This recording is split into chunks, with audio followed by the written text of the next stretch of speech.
Well, let me just first get your reaction to the cuts that we've seen from HHS and specifically at the FDA today.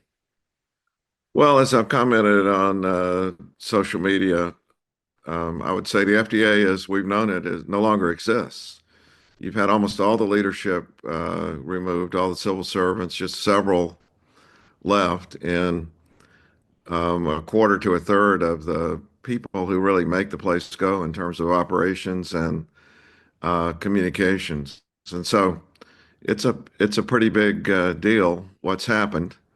And of course, all of us are waiting on the plans from the new commissioner and the new team. It's been no communication at all about what the plans are um, as this is happening. Based on your conversations with your former coworkers, former employees, um, what's being hit the most within the FDA? Well, first of all, let me just apologize for not being dressed up. I'm in my Duke basketball sweatshirt because just arrived out in California and I was not expecting to be on interviews. But let me just say that it seems like maybe there was an error made in thinking that if the reviewers for the medical products and the inspectors who actually do the inspections were um, not so many of them were fired, that would mean that everything else would work. And there've been a lot of analogies people have made. It's sort of like saying if we have the railroad cars but no tracks or communication system for the railroad, that it's going to work. So it's really a very broad part of the FDA that's been taken out here. Almost everyone who does communication. So you're in communication. So what do we do when we find a safety problem in the food or with a drug or a device? It's a lot of expertise to get the message out in the right way that people can understand. It's just one of many examples. I would just say also, for we think about inspections, it's not like an inspector just gets up one day and shows up at a farm or a restaurant. You were saying the communications has been hit hard, but it's sort of an across the board type cut. Right. Just think about an inspector. An inspector doesn't just get up in the morning and go inspect a farm or a restaurant or a manufacturing plant. A lot of these inspections are overseas because a very large part of our drugs and devices are made in places like China and India and Europe. So it takes a whole team of people to get the information together to make sure the inspector knows what to look for. And then when the inspection report comes in, it's got to be put in the context of quality in the system. So it's a big team of people that have to work together. It's not just individuals doing their work. You probably saw Secretary Kennedy's message last week when he announced these cuts, basically saying that, there's a lot of waste in HHS, and I assume he includes within FDA. What do you say to that? Is there waste in the agency, and what will this mean for some of the basic services that FDA provides? Yeah, I think, as I've said on social media a number of times over the two stints I've had at the FDA, everyone who's worked in the federal government can think of a lot of ways that might be reorganized or made more efficient. It's a big organization, so it's far from perfect. But I think what they're going to find is that overall the FDA is actually underfunded. It's regulating 20% of the U.S. economy in fields that are rapidly expanding and getting more complicated and very globalized. And so, one way of thinking about it, the first time there's an outbreak of salmonella in the lettuce, they're going to hope they have some people there who know what they're looking at, not just um, digital technology or something like that.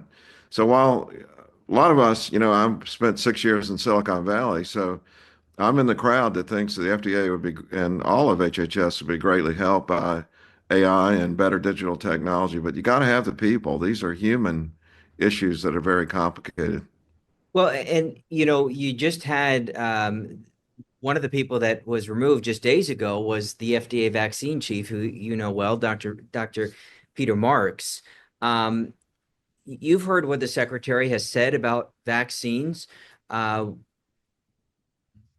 will vaccines, do you think, be approved in a timely manner, in an accurate manner under this newly formed FDA?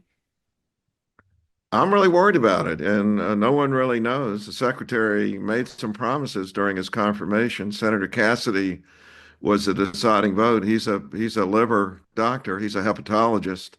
He let it pass and said he thought he could um, keep in touch with the secretary and make things happen. But some of the moves that have already been made are extremely worrisome. We have a measles outbreak going on. Got the secretary recommending cod liver oil and vitamin A.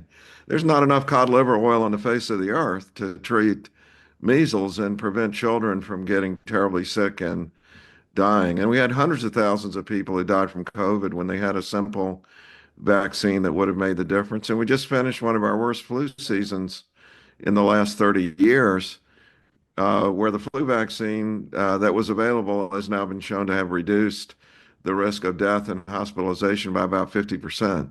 So I don't, I'm very worried. There were promises made. It looks like they're not being kept. And there were also statements about radical transparency. We're not seeing much transparency on this. But, the new FDA commissioner has just been confirmed, and the same for the NIH director. So we got to give them a chance. They are going to be walking into a hard job. What would be your message to the new FDA commissioner? Get to know the people that work at FDA. I spent 35 years at Duke, therefore my Duke basketball jersey here. It's a great time for that. So I've worked in medical care. I've been an intensive care unit doctor. I've done medical administration, a lot of large-scale global research. I worked at Alphabet 6 years out in Silicon Valley. I've worked in every sector, and the people at FDA work as hard and are just as smart as anywhere that I've seen. And they're very dedicated to their jobs. So I really hope the new commissioner will take some time, get to know them, and then make the corrections. Make it, if you can think of ways to make it more efficient. I found in my time there the workforce resonated to being more efficient. That's what they want. Two last quick questions. Obviously, the FDA, just one of a number of agencies that have suffered these cuts under HHS. Can you just talk about the communication between FDA, CDC, NIH, and are you worried that you're going to lose the communication between the different agencies in getting vaccines approved, in combating things like measles and bird flu? Well, I'll give you credit. You sound like you're a pro because you picked on up on something that most reporters don't ask about. Let's just take the bird flu, which, has been on the top of the list for the next big pandemic for 20 years. And it's very close. All it's going to take is one mutation, and we're going to have another pandemic on our hands. That involves the FDA and multiple parts of FDA. We have the Center for Veterinary Medicine, we have the vaccine arena, we have the antiviral arena, but the Department of Agriculture regulates the cows and the chickens. And we got the CDC regulating the farm workers. And a lot of communication has to occur, including the White House, to coordinate it all. Because it probably doesn't surprise you to know in a state like North Carolina, where all these things are in play, what's best for the farm workers may not be best for the chickens, or what's best even for the chicken farmers may not be best for those that are raising cattle. And so you got to have communication. You got to have people who understand enough to make that happen. And it's a big worry. This makes it much more worrisome. Again, let's see the plan. Lastly, and I don't want to raise the alarms too much, I guess, but you had the former head of the communications for the CDC wrote, he recently quit his job, wrote an editorial a week or two ago. I don't know if you saw it, but basically saying that he feels that there might need to be another form of health agency that sort of steps in here based on what he's seen about communication and based on what he's seen about issues of vaccines and things like that. Are you at that level of concern? Well, what I just point out a couple of things quickly, if you can bear with me for just a minute. When the COVID pandemic hit, I was working at Alphabet, the parent company for Google. We had tremendous access to data from around the world that even the CDC didn't have. And there was a parallel effort that went on to help the CDC involving a number of academic medical centers and big tech companies that had capabilities. The CDC, in its best, has been handicapped by the rules we have in the U.S. that every time we needed data from CDC, it has to get an agreement with each state individually, each tribal territory, and within states, there are several areas that are independent on their own. So now we've got a CDC which has got much less ability to put out data. And yes, there already is such a parallel effort underway just to provide up-to-date information to people so they can plan. It's if you're driving down the road and all of a sudden you can't see because something is on your windshield, you're going to stop and clean off the windshield so you can see where you're going. And we don't have the data about where the pandemic, where the infections are, where the disease outbreaks are occurring. Um, we're really handicapped in terms of our effort to deal with it. So the short answer would be yes. The longer answer is it's got to be coordinated. We don't want to be competing with the public health agencies, but we want to make sure the public has the information that it needs.